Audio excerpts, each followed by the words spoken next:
Good morning. This is Keith Neal, and for a morning cup of Keith, your creativity coach.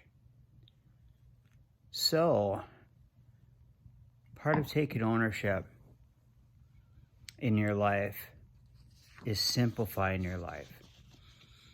And there's two parts to it. So I'll talk about the first part today.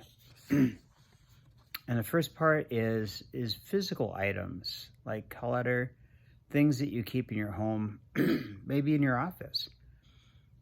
And so you may feel that, you may not realize it at first, is this clutter can slow you down, it can distract you, it can just really cause friction in your life. And especially if you're with a partner, or married with, or with somebody you live with, maybe a roommate, and that could cause a lot of friction in your life. And it's going to take away from your time, and it's going to mentally involve you. And what I mean by that is a lot of things we get, majority of the time, is nostalgia reasons, or it might be like we got caught up into marketing and advertising and thought we needed this too. And so there's a number of questions I'm gonna just share with you here on what to do, how to create a plan to simplify your life with the clutter in your life. So let's say I'm just gonna read it as I have it written down here. Do I simply want this, or do I actually need this? So identifying wants and needs is a big thing.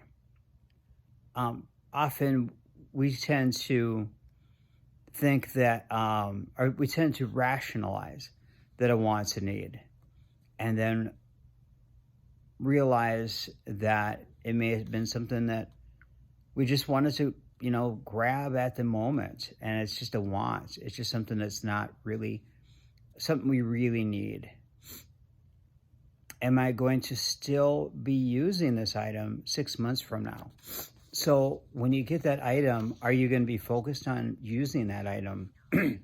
Is that going to be an item that is an important part of what you're doing or what you need in your life? An example of, let's say you're buying a piece of equipment that is for your business.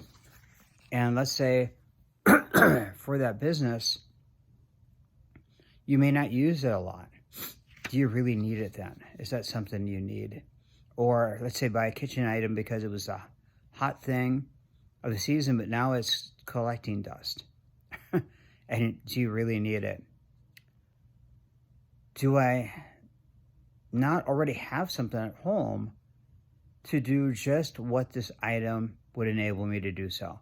So are we collecting items that are the same thing? No, I'm not going to jump on collectors. I collect, and I enjoy collecting, but sometimes it can become overwhelming. And there's a really interesting story of a person that had so many comic books and magazines that they end up building a wing on their mansion just for that. So that's when you know that you're not simplifying your life. You're adding more clutter to it. And another thing that just popped in my mind is are you renting a storage space? Because wherever you're living is not big enough to hold all the stuff you have that you're not using. Those are kind of some flags that you have to consider. Will this purchase make me happy for more than a week after I buy it? So let's say I know people buy a lot of movies, and